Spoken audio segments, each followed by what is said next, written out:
देखिए, कोई भी चीज़ जब आप करना चाहते हैं ना, सब 90% काम कहाँ होता है पता है? पहले स्टेप में, शुरुआत में, ठीक है? तो आज के चैप्टर में हम डिस्कस करेंगे कि वो 90% वाला जो एनर्जेटिक स्टेप है ना, वो जो पहला स्टेप है वो कैसे लें। अगर आपकी शुरुआत हो जाती है ना, तो बाकी के काम आप कर लेते हैं। हमें देर लगती है वही शुरुआत करने में, ठीक है? तो उसी के बारे में हम कुछ पॉइंट्स डिस्कस करेंगे, जिस पॉइंट्स को जानने के बाद, क्लियर होने के बाद आप अपने काम को बहुत अच्छी तरह से शुरुआत कर सकते हैं, अपने अमीर होने की जर्नी की शुरुआत कर सकते हैं। तो दोस्तों, हम डिस्कस कर रहे हैं ये सारे जो चीज़ें, वो है rich dad and poor dad वाले बुक से, जिसको कि लिखा है रॉबर्ट टी कियोसाकी जी ने। मेरा नाम अनीमा है, मैं एक लॉ ऑफ अट्रैक्शन कोच हूँ। उसके साथ साथ मुझे बुक्स पढ़ने बहुत पसंद है। जो भी बुक्स मैं पढ़ती हूँ उसके सारे चैप्टर्स को मैं डिस्कस करती हूँ। अगर आपको लॉ ऑफ अट्रैक्शन संबंधित कोई भी जानकारी है, जानना है, तो आप मेरे टेलीग्राम चैनल को ज्वाइन कर सकते हैं। और अगर आपको बुक में बहुत ज़्यादा इंटरेस्ट है तो आप बेफिक्र से इस चैनल को सब्सक्राइब कीजिए, मेरे साथ डिस्कस कीजिए सारे बुक्स को। और जिनको भी बुक्स पढ़ना पसंद है लेकिन वो कुछ भी अपने प्रॉब्लम की वजह से नहीं पढ़ पा रहे हैं, तो इस चैनल में 5-10 मिनट के अंदर हर बुक्स के एक एक चैप्टर्स को हम डिस्कस कर देते हैं, तो आप आराम से सुन सकते हैं और बुक्स की नॉलेज को अपनी ज़िंदगी में यूटिलाइज कर सकते हैं। तो आज का हमारा जो चैप्टर है वो है कि हम शुरुआत कैसे करें। देखिए, जैसे कि हमने बोला कि हमारी जो काम होती है वो चलना बहुत ईजी होता है। सबसे कठिन जो मुश्किल घड़ी जो होता है वो होता है हमारा पहला स्टेप, शुरुआती स्टेप। वो शुरुआती स्टेप कैसे होती है?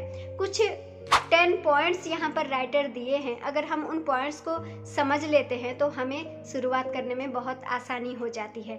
दोस्तों, यहाँ पर हमने जितने भी चैप्टर्स अभी तक डिस्कस किए हैं, यहाँ पर सिर्फ पैसों की बातें नहीं हो रही है।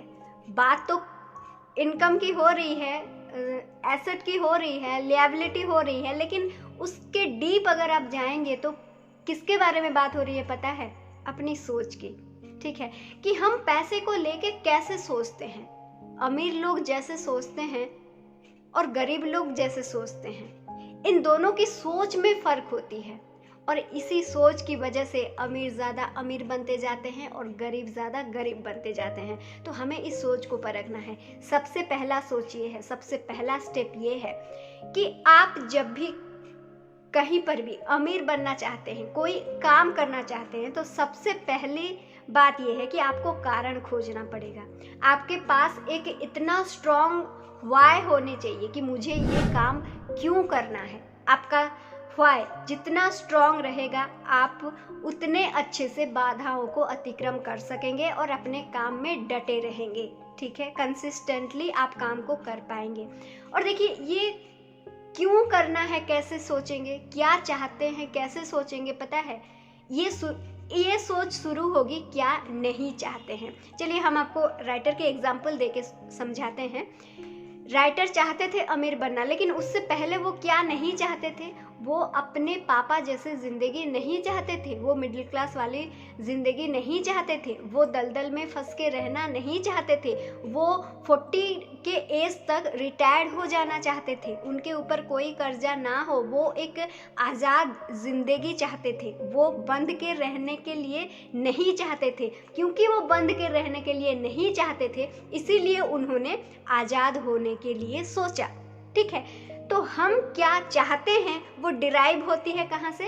हम क्या नहीं चाहते हैं। इसीलिए बहुत ध्यान दीजिए अपने अंदर कि आप क्या नहीं चाहते हैं और वहाँ से डिराइव कीजिए आप क्या चाहते हैं। जब आपको जितना क्लियर, जितना स्ट्रांगली पता चलेगा कि आप क्या चाहते हैं, आप उतने कंसिस्टेंटली, उतने स्ट्रेंथ के साथ अपनी जर्नी में आगे बढ़ पाएंगे। दूसरी चीज़ है कि आप जो चाहते हैं, आपने चुना है ना, उसको हर रोज चुनिए। देखिए, हम हमेशा बोल रहे हैं कि यहाँ पर बात अमीरी और गरीबी की नहीं, अमीरी सोच और गरीब सोच के बारे में बात किया जा रहा है। जब भी आप पैसा खर्च कर रहे हैं तो आप हर रोज अमीरी वाली सोच को चुनिए। जब भी पैसा आपके हाथ में आ रहा है और आप उस पैसे को जहाँ भी लगा रहे हैं, आप हमेशा ध्यान दीजिए कि आप एसेट वाले कॉलम में पैसा डाल रहे हैं या लिएबिलिटी वाले कॉलम में, ठीक है? क्योंकि देखिए, और हाँ, एसेट और लिएबिलिटी के बारे में अगर आप कंफ्यूज हैं या फिर कोई डाउट है तो आप मेरे पिछले वीडियोस को देख सकते हैं, वहाँ पर हमने ब्रीफली डिस्कस किया हुआ है। तो अमीर हमेशा एसेट वाले कलम में पैसे डालते हैं, तो आप हमेशा ध्यान दीजिए कि आपका पैसा कहाँ खर्च हो रही है, हर रोज चुनिए।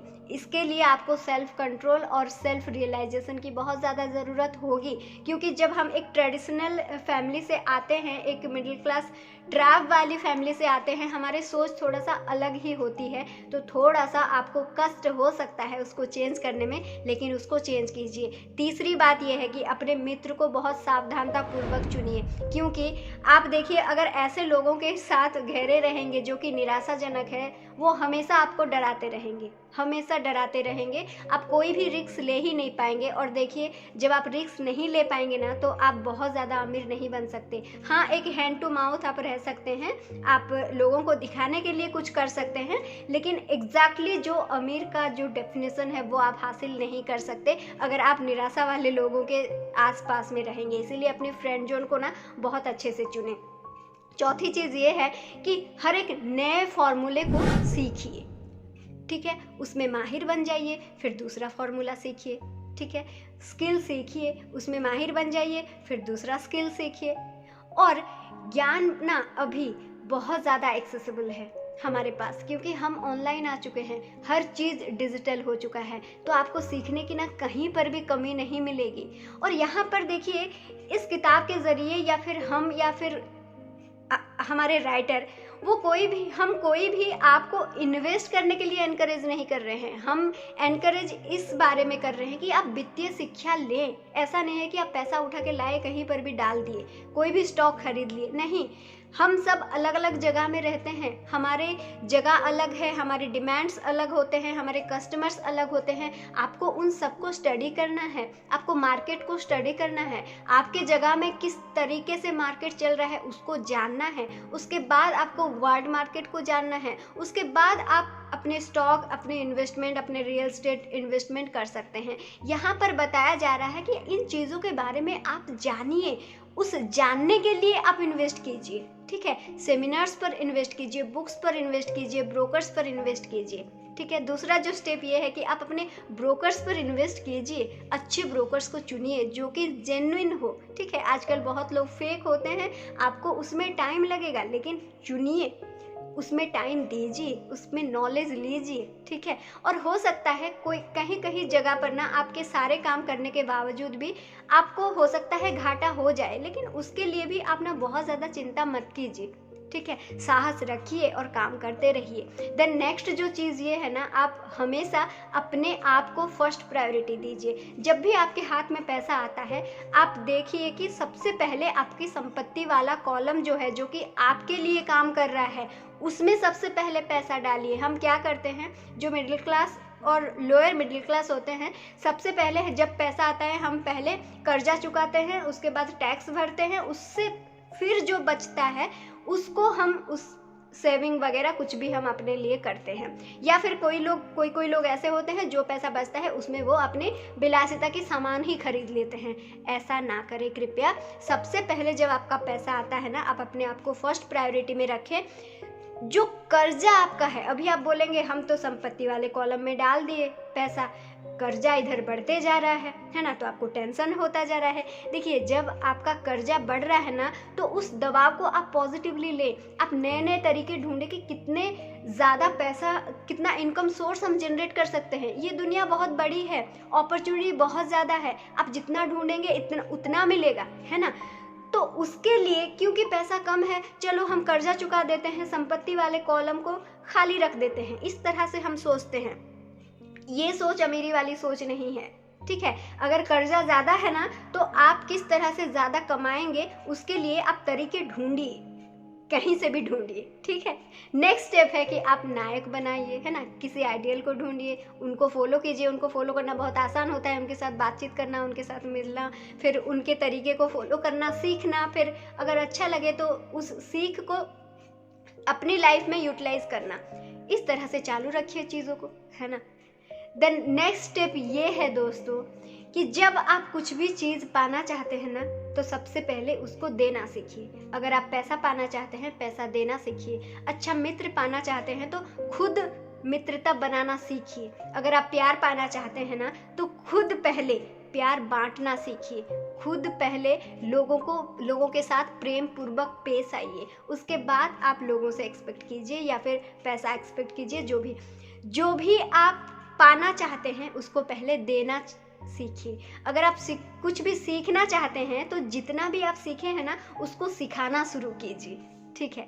यही होता है सबसे बेस्ट फॉर्मूला हर चीज़ को जानने की, समझने की, और अपने अंदर उस ग्रोथ वाला जो आपका जुनून है ना, उस जुनून को कंटिन्यू करने का सबसे बेस्ट मेथड यही होता है कि आप सिखाना शुरू कीजिए, आप देना शुरू कीजिए। जितना आप देंगे, देखिए ये देने वाली जो क्षमता है ना वो अमीरी का सबसे बड़ा सोच होती है, सबसे बड़ी सोच होती है, ठीक है। जब क्या होता है, हम जो मिडिल क्लास वाले फैमिली के लोग होते हैं, हमें लगता है कि चीज़ें ख़त्म हो जाएंगी, पैसा ख़त्म हो जाएंगे, हमें नहीं देना है, जो भी मिल रहा है ना हमें समेट लेना है।